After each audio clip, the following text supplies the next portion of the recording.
My name's Archie Sharp, 30 years old, 26 fights, 25 wins, former WBO European champion, former WBO global champion, former #1 in the world in the WBO.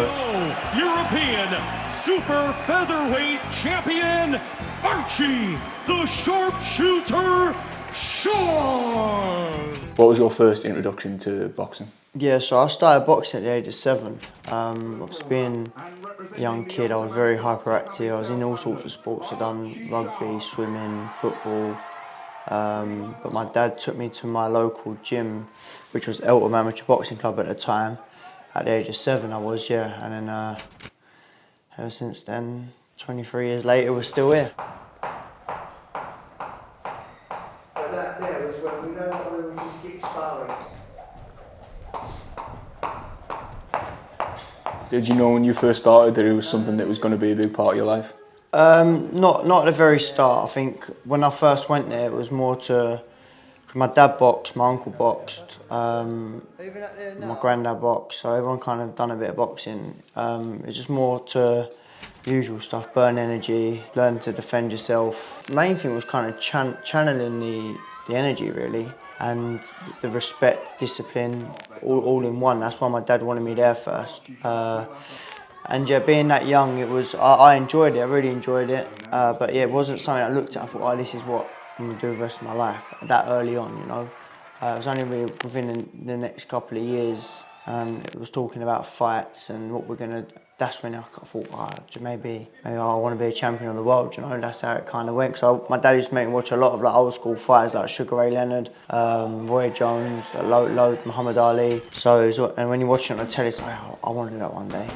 And so yeah, so I'd say that the buzz did start very early, but not as I first walked through the gym. Yeah, so I think once I started having like gym shows and a few fights, I think I kind of realised, oh, I'm actually half decent at this now. So it was like we're doing national titles, national championships, sorry, and things like that. And then going through school, when the teachers say, oh, what do you want to do when you're older? For me, it was, I'm a professional boxer. I don't really need to learn maths, don't really need to learn anything because I'm going to be a professional boxer. That was my attitude, you know. I was so driven that that's what I had in my head. And everyone was like, I need a plan B. But there was never a plan B for me, you know. It was always, I'm going to be the best. So yeah, once I started having fights and winning national titles, I thought, you know what, I can make a living out of this. Then it was just, that was it all the way through school. And as a child, it was to be a champion of the world. What do you think it takes to become a professional boxer? Because obviously that mindset, not everyone has it. Do you think it's something that you just had in you, or is it something that you can learn? Like, what does it take to make that jump? Yeah, to have it in the mind is obviously, you need to have it there to kind of visualise, this is what you want to do. But everyone talks about manifestation and stuff, yeah, and I'm big into all of that. But action is a big thing as well, you know, you need to take action. And just because you think, oh, I want to be a champion boxer, I want to be the best of the best, you need to do the action, you need to do the sacrifices, i.e. the making weight at the age of 10. Obviously my little boy now, he's 7, and to think about him trying to make dieting now, like, it's crazy, you know. I've done all of that all the way through my childhood. No fizzy drinks and stuff. Obviously you have it every now and again, but when you're in training and getting ready for fights, literally I sacrificed all of that. I sacrificed my childhood. So yeah, even though like people say, oh yeah, I want to be a champion of the world, but you've got to take action, you know, and there's big action to take. It's a lot of training, a lot of hard work. I remember times like crying on the running machine because stuck on it for an hour in a sweatsuit and having to spar straight after, like, do you know what I mean? Like, I put my body through it. How would you describe your style? Because I would say you've got a pretty exciting style. You're pretty light on your feet. You make it entertaining for the crowd. How would you describe it? Yeah, my style, I think, is just very unorthodox. Like, I'd say I'm very unorthodox. Can be exciting. Sometimes I don't know what I'm going to do next. So God knows what the opponents think. So yeah, like Sugar Ray Leonard was a big. And Roy Jones Jr. were the big sort of fighters that I used to look at when I was growing up. Obviously your Roberto Duran's, your Mike Tyson's as well, but the main sort of stylistic with the feet work and like the hand speed, they were the fighters that I watched and my dad made me watch as I was growing up. So I looked at that, I thought, oh, that's how I want to be. Like, I want to be a showman, you know. I want to be able to go in and out of South or Orthodox or throw shots from all sorts of angles. So yeah, that's why I'd say my sort of style is very unorthodox. Were you always given the freedom to be that? You know what I mean, like from your coaches and stuff. Or when you were younger, did they try and get you to be a bit more traditional, a bit more by the book, or have people always given you freedom to sort of be creative in the ring? Yeah, I think at the start, like my dad used to pad me. So before I went to a gym at 7, my dad used to pad me and do bits indoors, and I suppose it teach me the basics, like the 1-2s, the jabs, you know, like that. But then as I joined Elton, Richard, who my trainer is, who you've obviously met now, when he took me on, I think they drummed the basics into me, but then they realised there was a bit of character, a bit like charisma, if you like, you know. So let's let him run with it, and then they rein me in when it needs to be reined in. But yeah, I think that was pretty. When I look back at old videos of gym shows and that, like it didn't really like stop me from doing certain things. Like, do you know what I mean, I was pretty open with. If as long as I was winning, that was the main thing, you know. If I'm hitting and not getting hit, that was the aim of the game. So no matter how I'd done it, they kind of encouraged it. So you've had, am I right in saying you've had 26 pro fights thus far? Yep, 26 fights now. What are some of your favourites? What are ones that sort of stand out in your mind as, I love that fight, or that's a highlight for me? Obviously the Declan Garrity knockout was because I was 3 or 4 rounds down. And for me, it was with that Declan Garrity fight, when my manager called me and said, oh, we've got the Declan fight. I said, oh, lovely. I remember exactly. I was in Spain. I was at my dad's house in Spain. And I was like, oh, and I'm going to knock him out with a left hook. And he was like, all right, lovely. So from the start, I had it in my head that I was going to knock him out with a left hook. Anyway, the fight happens. First 3-4 rounds, I'm down. I got a cut. And Richard's like, listen, you really need to get close. But where I had it in my head, no, I'm going to catch him. I'm going to catch him. And then I did. I caught him with a left hook. I knocked him out with a left hook. So it was like, for me, that was like a really good visualization. I visualized that, and it went the way I wanted it to go. And I really believed that I was going to do that, and I did. And also the Ramlavs fight in December 2019. Like, Ramlavs was a great fighter. I boxed him when he was unbeaten. He went to the World Games as an amateur himself. He was from a great boxing school background, very well schooled. But I took that fight when I had the flu, and I had to answer a lot of questions because it was tough in there, and like it was tough in there, and it was obviously I wasn't 100%. So I had to kind of reality, like, answer questions whilst I was in there. Like, Arch, man, you've got to knuckle down now. You've got a few after 4 or 5 rounds. I'm feeling the pace. You know, it was a 10-round fight against a really good kid who was bringing a lot of pressure. I wasn't 100%, so I had to dig deep. I had to find things out. I had to really dig deep and get the win. And so I think that stands out a lot, that fight. So yeah, they're probably the main probably 2. And to be fair, even the last fight of Ryan Garner, like, I know it was my first defeat as a professional fighter.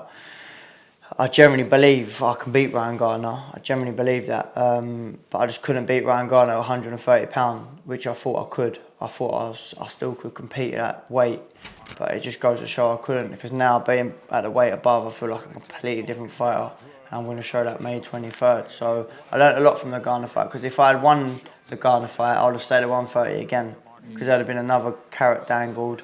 I fight this kid next, and then, do you know what I mean? I would have just kept staying until potentially something bad could have happened. Because you do see it with fighters, they stay at a weight too long and they could end up getting knocked out or something. For me, I just lost in a close fight with Gardner on a co-main event at the O2. Like 10,000 people there. It was a great night. I lost on a close point decision. So I just learned that. I thought, you know what? It is what it is. I know I can beat him, but we've got to move up, because I can't be the Archie Sharp that I need to beat these good level opponents. Mentally, how was that? And you talked a bit about what you learnt from it. Was the sort of losing the O, was that something that you cared about? Was it something that you had to get over, or you just said, right, that was always going to happen? It hurts. I generally thought I was going to retire undefeated, so it hurts. And it hurts to this day. It hurt for 3-4 days, really bad.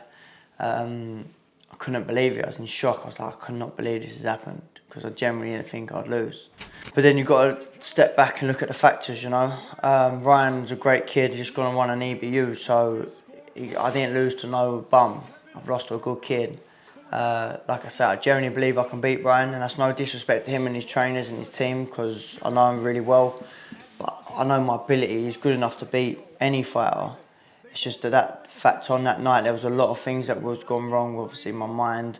I had things going on at home, like behind the scenes that no one knew about.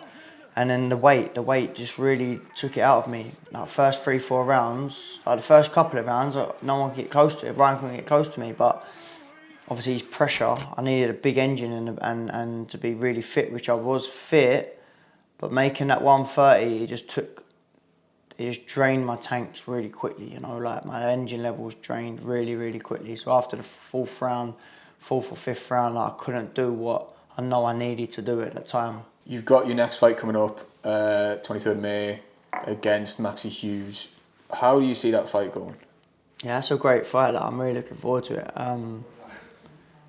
He's a bogeyman in the division. Everyone's kind of stayed clear from Maxi. They don't want to fight Maxi. He's coming off some great wins of his career. At one stage, he was built on a bit of a losing streak a few years ago, and do you know what I mean? It wasn't really going his way, and then all of a sudden, in the last 3-4 years, he's had a blinding career. Really, he's come with some great wins. So this is definitely my toughest fight as a professional. But it's a fight that I know I can win. I genuinely believe my skill sets will be. I think everyone will see how good Archie Sharp's skill sets really are. And this is the fight that will do that. And there's a lot on the line. Once I beat Maxi, you're looking at world title fight straight away. So yeah, it's a great fight. I'm really excited. I'm up for it. I'm getting myself in the best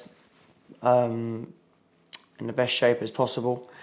And yeah, be good. You've got the WBC silver belt now on the line as well for that, which kind of links into my next question. What do you want to have achieved by the end of 2025? Like, what's your sort of perfect vision for this year? So the perfect vision now is, because at 130 I was highly ranked for 2 years in the WBO, and I was #1 in the WBO for 2 years, looking at big names, Shakur, Valdez, Navarrete, all them big names.